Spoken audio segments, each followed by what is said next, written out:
1950 was a different time in music. The melody and the arrangement that they were using probably would have a difficult time getting heard uh, today. It it to modern ears, this sounds like a children's song.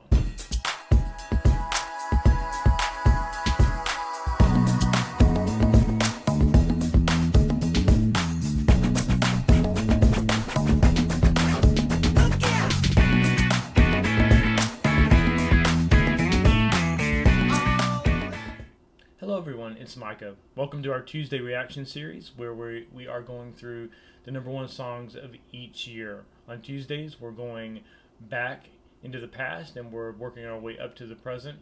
This year, we hit 1950 and the number one song of 1950, which was "Goodnight, Irene" by a group known as the Weavers. Um, I did a little research on this record, and uh, I understand that it's a folk standard. I don't believe I've heard this song before. It was a folk standard that was popularized by Leadbelly, who is a blues or blues slash folk um, guitarist and singer. And this is a remake or another version of the song, because it's a song that didn't originate with Leadbelly, so I don't know that I would call it a cover, but it is a version of the song that was recorded the year after Leadbelly died, and it ended up becoming the number one song of the year. I not sure what to expect going into it. I know I have preconceptions about what a folk song or a blues record should sound like, and I've got certain expectations going in. But last week's number one song of the year was a Western ballad, "Riders in the Sky." The week before that was a ragtime record, and the two years before that, they seemed to be pretty straight ahead orchestral pop records.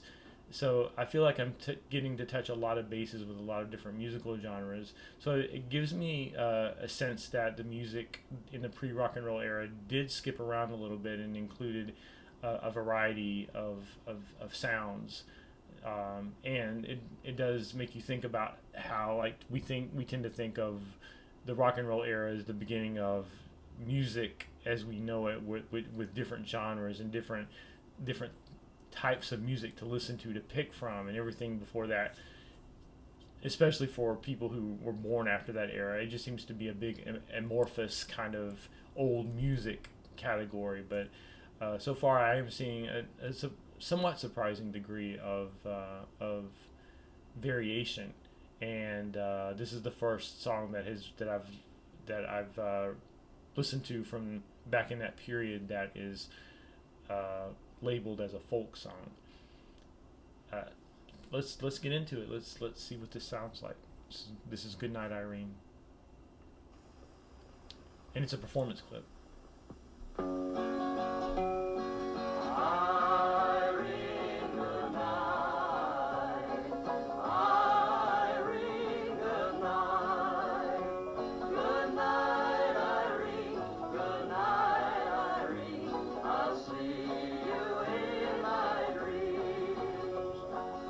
This song, Irene, from a friend of ours. His name was Hughie Ledbetter.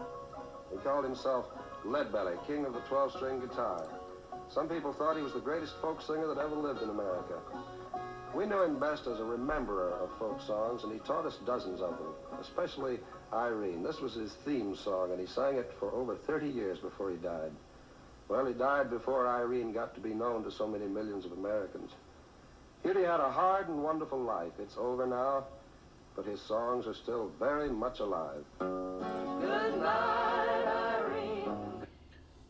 Before they get into the meat of the song, I think that's a pretty compelling introduction, and very responsible of them to, and I don't know what the context of this program was. If it was this was 1950. Or maybe even 1949, depending on how the timing of this was relative to the success of the song.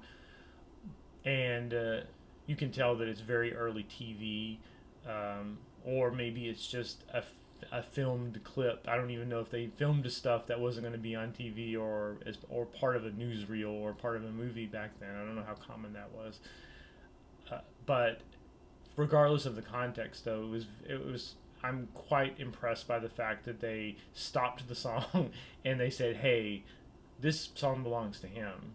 This was his signature song," and they're very overtly making this a tribute to him. So big props to them for putting that out there. It's the sort of thing that I wouldn't necessarily expect from a performance from a group in 1950. Good night, Irene. I'll see you in my dreams. Last Saturday night I got married. Me and my wife settled down. Now me and my wife are parted. I'm gonna take another stroll downtown. Well, Irene, good night. Irene, good night. Good night, Irene. Good night, Irene. I'll see you in my dreams. Sometimes I live in the country. Sometimes I live in town. Sometimes I take a great notion to jump into the river and drown. Well, Irene, good night. Okay, so that was pretty sad. Yeah, this is not a happy song. The first verse, in the first verse, the narrator says he just got married and already he and his wife are parted. And in the second verse, there's a casual reference to, or maybe not so casual, about sometimes I live in the city, sometimes I live in the town, and sometimes I just want to take myself to the river and drown. So it seems to be a clear reference to committing suicide. So, and the only connecting part that I can, idea that I can find here is that he was depressed about getting married, and now he's contemplating suicide. So, not the happiest song in the world. And it would be interesting, and I'm sure I could look this up very easily, but I feel like I want to hear Leadbelly's version. Their song is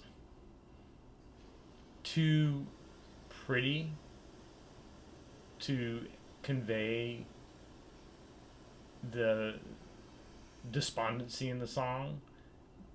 I mean, the first guy was grinning when he was singing, and the lady who was singing seemed to be more interested in having an operatic quality to her voice.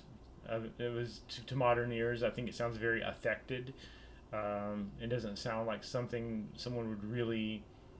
It doesn't sound like she's really having the emotion. I mean, again, it's very pretty, but it doesn't quite match. This is the same issue I had with the song last week, where I didn't feel like the vocal matched the song. But I think that's just due to the formality with which some people sang back at this time, especially if they were doing it for a pop audience, whatever that meant in 1950. Let's get back. Irene, good night. Good night, Irene. Good night, Irene. I'll see you in my dreams. Stop rambling. Stop your gambling. Stop staying out late at night. Go home to your wife and family. Stay there by your fireside bright. Well, Irene, good night. Irene, good night. Okay, so the song is almost over, I can tell from the timer. It sounds like at the end this is a morality song, a cautionary tale. the verses do seem to skip around, so I wonder what was left out, because I read in one of the in the research that I did that they edited the song down a bit, and I'm wondering if there's any other ideas in the song or verses in the song that give a little more coherence and continuity to what's being expressed here. These seem to be three almost separate ideas. The lyrics are disjointed, so it's up to the listener to kind of tie together what the different pieces mean. The third verse is a cautionary. It's a warning to the listener, which makes you think that, okay, well, this is what caused him to be in such a despondent state. The fact that he was messing up and carousing and so forth, and it caused him to be in this state where he's broken up and contemplating suicide. So he's like, don't you be this way too. So that's what I'm getting so far. And I guess the last comment I have is the Goodnight, Irene is that also referencing the fact that you're going away, whether that means leaving this life or just leaving town or disappearing from society? Is that what the good night is referring to, or is there some other colloquial meaning or some other hidden meaning to the good night and what that means in particular? It's very interesting that the three verses kind of don't have any overt connection to each other, and the chorus on top of that is not overtly connected to any of the verses. Yeah,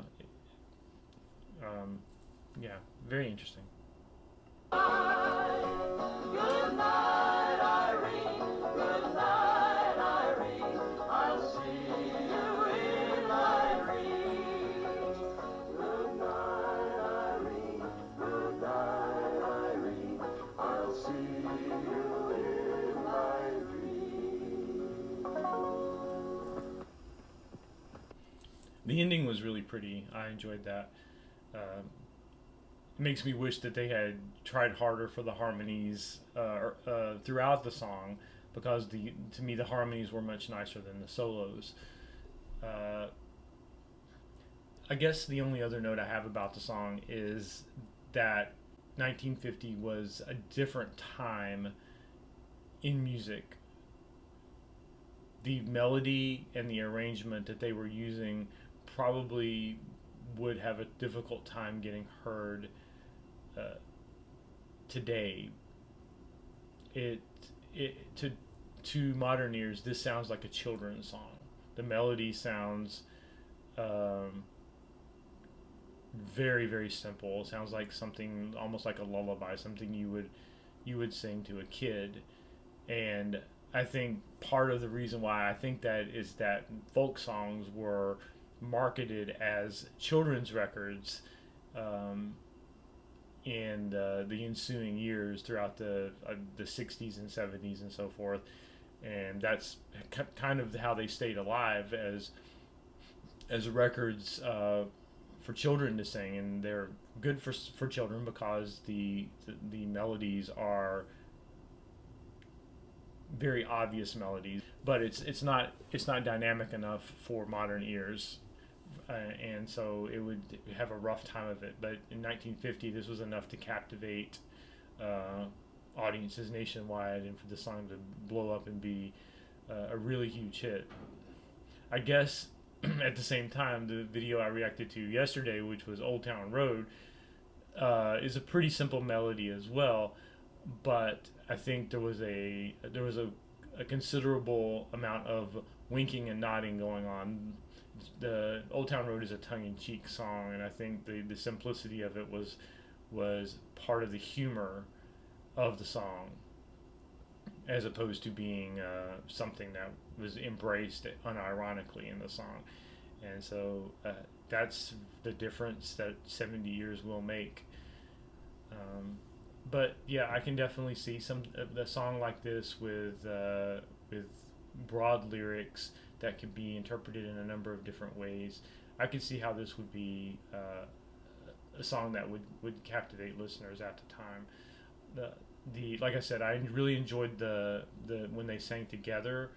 Uh, I wasn't as much of a fan of the individual vocalizations, the individual vocal choices that were being made, but I think that's just a function of musical styles changing over the course of many years, and it's just not the type of singing that I'm used to hearing. It's not any sort of conventions about how you sing a song, or what a pop song would sound like, or actually any type of song would sound like today. Like I said, the first guy was grinning and only seemed to be halfway into it. The last guy, I think his issue was that he really wasn't a singer, so he was doing the least he could to strain his voice, or because I don't think he felt comfortable singing. And the lady was almost too much of a singer. It sounded almost operatic to me. And again, I think this is all a function of fashions and the styles of singing that were popular at the time, and how people thought they should sound. That's a really good time capsule. I'm glad I listened to that. It won't be going on any playlist of mine anytime soon, but it's good cultural education, and now I can say I know the song "Goodnight, Irene." And with that, we're going to conclude this reaction. I'm going to say goodnight to all you Irenes out there, and everybody who's named everything else. I hope you enjoyed the video. If you did, please like the video. Please subscribe to the channel if you feel so inclined, and don't forget to